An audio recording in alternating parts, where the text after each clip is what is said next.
नमस्कार, मैं आपके साथ विभा उपाध्याय और आप देख रहे हैं न्यूज़ 18 बिहार झारखंड का डिजिटल प्लेटफॉर्म। अहमदाबाद एयरपोर्ट से उड़ान भरते ही एयर इंडिया की फ्लाइट A171 लंदन के लिए रवाना होते समय हादसे का शिकार हो जाती है। बोइंग 7878 ड्रीमलाइनर ये विमान टेक ऑफ के तुरंत बाद हादसे का शिकार हो गई, जिससे पूरे देश में सनसनी सी मच गई। इस विमान में कुल 242 लोग सवार थे, जिनमें 230 यात्री और 12 क्रू मेंबर शामिल थे। हादसा अहमदाबाद के मेघानी नगर इलाके में हुआ, जहां विमान जमीन से टकराने के बाद आग के गोले में तब्दील हो गई।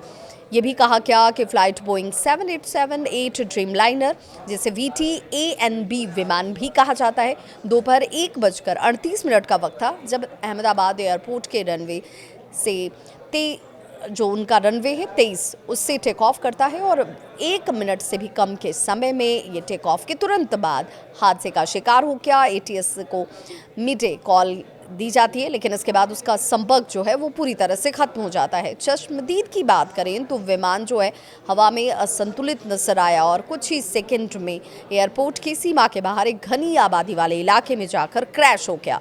क्रैश होते ही ये आग के गोले में तब्दील हुआ, जिसे बुझाने के लिए फौरन मौके पर 7 से ज़्यादा फायर ब्रिगेड यूनिट्स पहुंचती हैं। एयर इंडिया का इसे लेकर बयान तक सामने आया, जिसमें ये कहा गया कि 169 भारतीय नागरिक इस विमान में सवार, 53 ब्रिटिश नागरिक, 1 कनाडाई नागरिक और 7 पुर्तगाली नागरिक सवार थे। सवार यात्रियों की लिस्ट में पूर्व CM विजय रूपाणी का नाम भी बताया गया। एयर इंडिया ने भी सोशल मीडिया पर इस घटना को लेकर जो जानकारी साझा की, उसमें कहा गया कि इस पूरे हादसे की जांच शुरू कर दी गई है।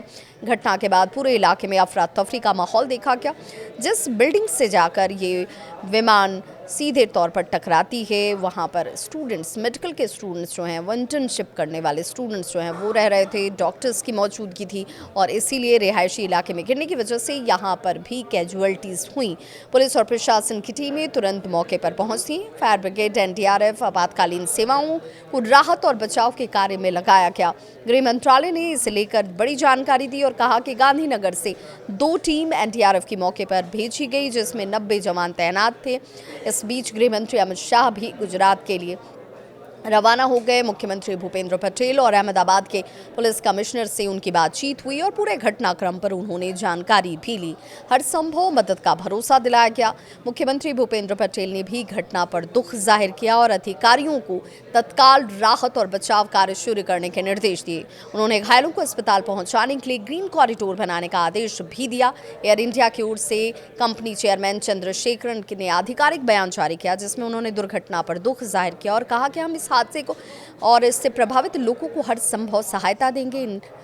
इस तरीके से एक हेल्पलाइन नंबर भी जारी किया जाता है और उनकी तरफ से कहा गया कि DGCA, एयर इंडिया और स्थानीय प्रशासन इस हादसे की विस्तृत जानकारी जो है वो इकट्ठा कर रहा है। लेकिन दुखद खबर ये कि इस पूरी घटना के बाद से यहाँ ये सवाल ज़रूर उठने लगे। कहा गया कि भाई यहाँ इस हादसे के बाद से ये ज़रूर देखा जाएगा कि वजह क्या रही, किस वजह से ये विमान कैसे हादसे का शिकार हो जाती है, क्योंकि इसमें 169 भारतीय नागरिक बताए जा रहे हैं, जबकि अगर ब्रिटिश नागरिकों की बात की जाए तो उनकी संख्या भी तकरीबन 52 बताई गई है। वहीं 1 कनाडाई नागरिक है, पुर्तगाली 7 नागरिक इस पूरे विमान पर सवार थे और इसे लेकर अब जांच का दायरा जो है वो ज़्यादा बड़ा हो जाता है।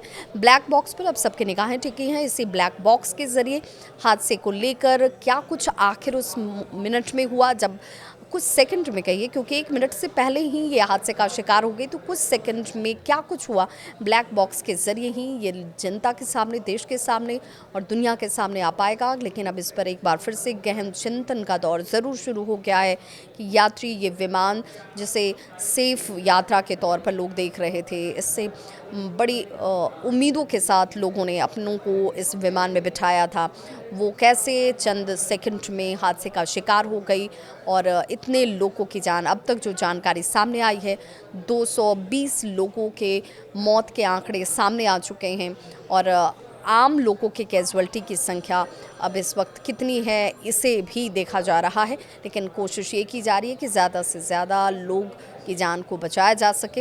हालांकि इस वक्त ये आंकड़े और बढ़ सकते हैं, इसकी संभावना जाहिर की जा रही। तो एक दुखद घटना, एक दर्दनाक हादसा, जिस हादसे ने सभी को झकझोर कर रख दिया। प्रधानमंत्री नरेंद्र मोदी ने इस घटना को पर दुख जाहिर किया। उन्होंने कहा कि ये घटना और इस पर कुछ कहना शब्द कम पड़ जाते हैं। ऐसी घटनाओं से हृदय दुखता है, दर्द होता है और शोक संतप्त परिजनों के लिए, परिवारजनों के लिए सभी के प्रति हमारी संवेदना है।